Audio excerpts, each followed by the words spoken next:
Voilà, il y a un diplomate qui disait qu'en République démocratique du Congo, on ne peut jamais s'ennuyer, puisqu'il y a toujours des scènes théâtrales qui se passent au niveau même des institutions.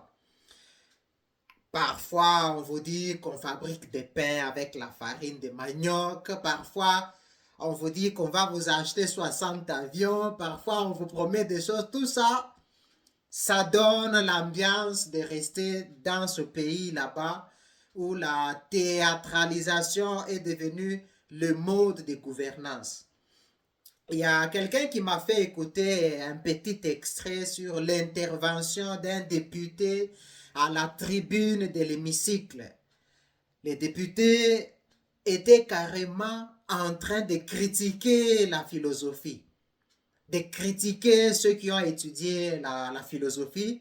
Et ils disaient, où est-ce que vous avez déjà vu on engage les philosophes? Alors, en écoutant cela, mes larmes ont failli couler. Je me suis dit alors, ce pays n'a pas de chance.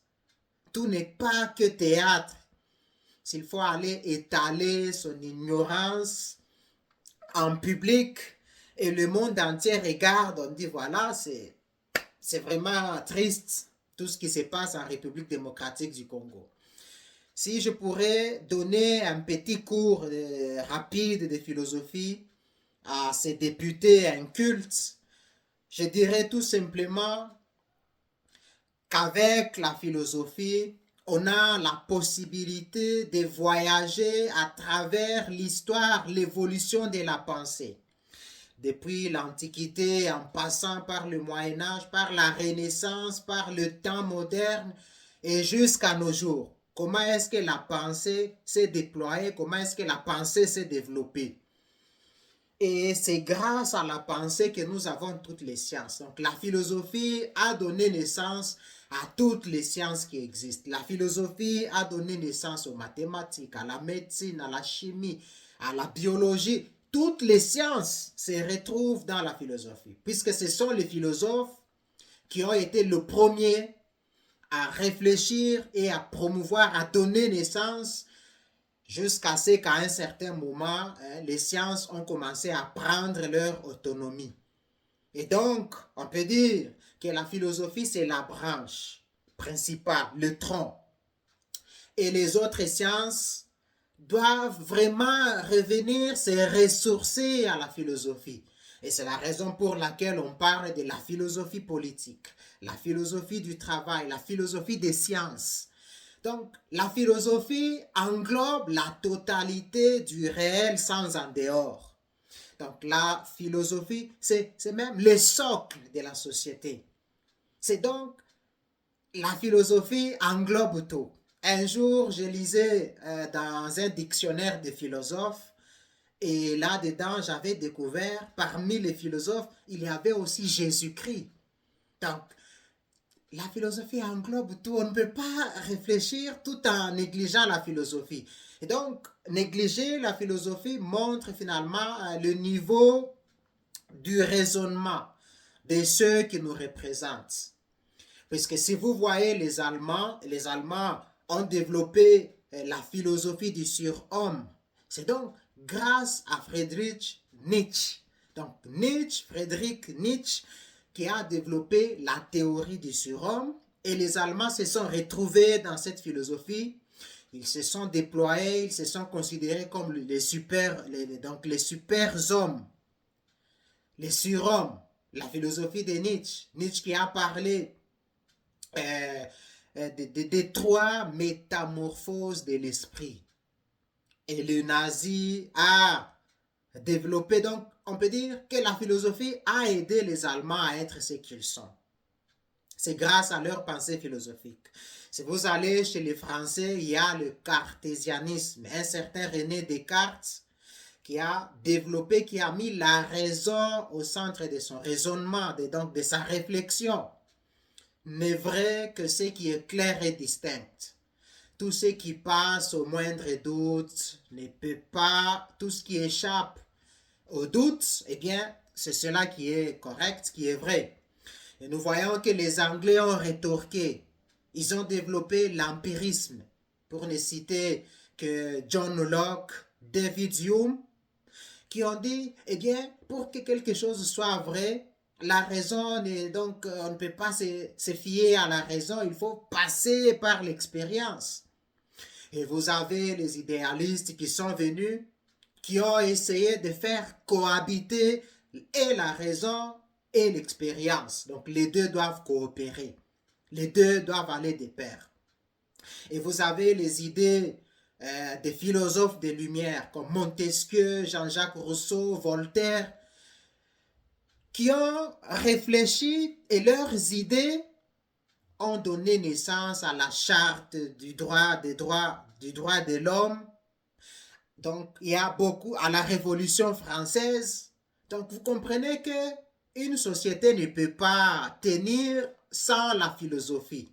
Et si vous allez chez les Américains, il y a le pragmatisme développé par Peirce, développé par William James. Donc, chaque peuple se reconnaît dans sa philosophie, dans sa façon de faire les choses. Et donc, nous pouvons comprendre qu'en République démocratique du Congo, on ne se reconnaît pas dans une certaine philosophie.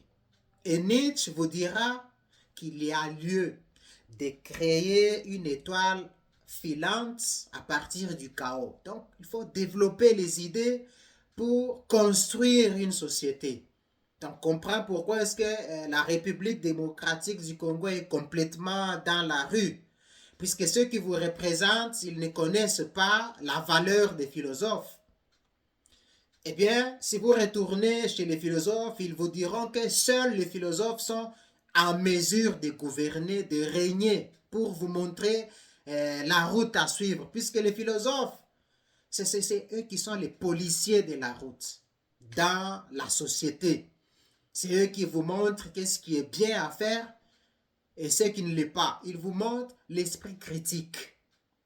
Donc, chaque institution devait avoir ses philosophes.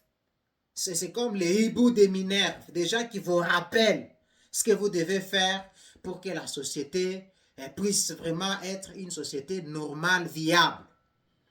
Et dire vraiment, comme ces députés étaient en train de le dire, c'est donc une façon d'étaler son ignorance à la place publique. Et cela, nous le découvrons au niveau même du sommet de l'État. Il suffisait d'ailleurs que Félix Tshisekedi étudie ne fût-ce que l'introduction à la philosophie pour ne pas tomber dans les dérives de chaque jour. Toutes les bêtises qu'il est en train de commettre. Et tout cela montre qu'il n'a jamais étudié ne fût-ce que l'introduction à la philosophie. Parce que s'il avait étudié l'introduction à la philosophie, on allait lui apprendre la notion de la logique.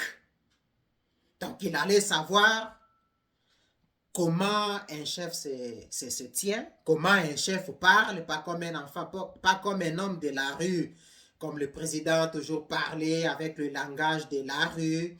Il traite les autres opposants comme les gens affamés, alors que lui-même c'était un gros affamé, il n'avait même pas de boulot, il vivait sur le dos de sa femme. Donc vous comprenez que notre pays, notre gouvernement n'a pas de philosophie. Donc c'est un gouvernement qui est tout à fait dans la rue. Et c'est la raison pour laquelle nous avions à un certain moment donné des conseils à Tshisekedi de s'asseoir pour étudier l'histoire de la pensée, pour voir comment est-ce que les monarques, comment est-ce que les rois, les empereurs, les présidents, les leaders avaient raisonné, comment est-ce qu'ils s'étaient en sortis face à des situations dans la vie, pour comprendre comment est-ce qu'il faut s'en sortir aussi au moment où le Congo connaît des difficultés. Donc, tout ça, c'est de la philosophie. Donc, la philosophie, c'est tout. La philosophie englobe tout.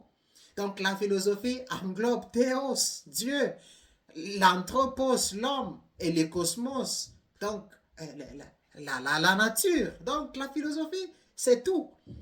Si vous dites que la philosophie n'est rien, alors vous ne comprenez rien.